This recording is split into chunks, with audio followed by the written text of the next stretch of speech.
एक बार इसको मैं दोहरा देता हूं आप सभी लोगों को। देखिए, शब्द के भेद उत्पत्ति, रचना और प्रयोग के आधार पर शब्दों के 4 भेद किए गए। ठीक है ना? उत्पत्ति, रचना और प्रयोग के आधार पर शब्दों के 4 भेद किए गए हैं। आपका पहला शब्द होता है तत्सम शब्द। कौन सा होता है?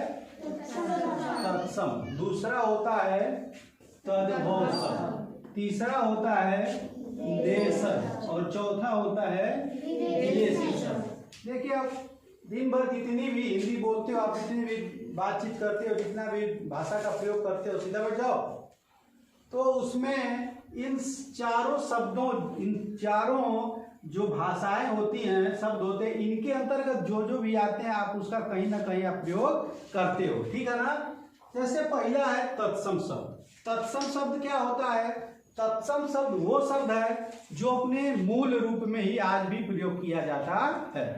तत्सम शब्द वो शब्द है जो अपने मूल रूप में ही, जैसे संस्कृत का शब्द है तो संस्कृत में आज भी प्रयोग किया जाता है, वही शब्द क्या है?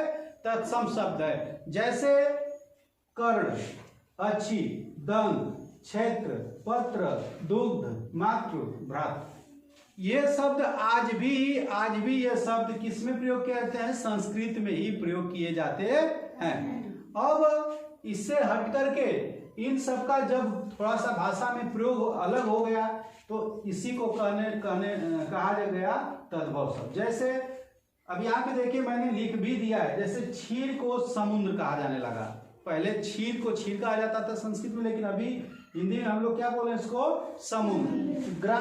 ग्राम जो होता है संस्कृत शब्द है, हम लोग इसमें क्या बोलते हैं? ग्राम। उसी प्रकार सर्प को सांप बोल दिया गया, सप्त को सात, हस्त को हाथ, पत्र को पत्ता, मस्तक को माथा, दधी को दही, दुग्ध को दूध, भागिनी को बहिन, भ्राता को भाई, मातृ को माता।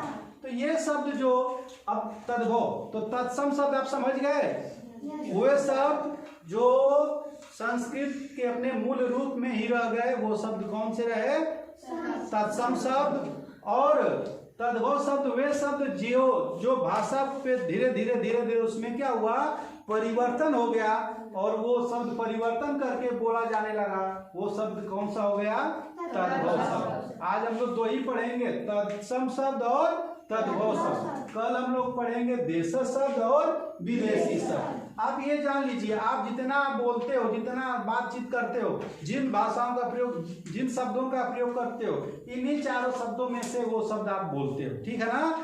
तो जो भी शब्द आप बोलते हो तो कम से कम आपको ये पता होना चाहिए कि नहीं, मैं ये शब्द बोल रही हूँ, मैं तत्सम बोल रही हूँ, कि मैं तद्भव बोल रही हूँ, कि मैं देशज शब्द का प्रयोग की हूँ, कि मैं विदेशी शब्द का प्रयोग की हूँ। ये चारों चीजों में आप जब पहचानना चालू कर देंगे तो आपको आसानी से ये चारों जो आपके चारों ये हैं शब्द, इनको आप पहचान सकते हो और लगा सकते हो। ठीक है ना?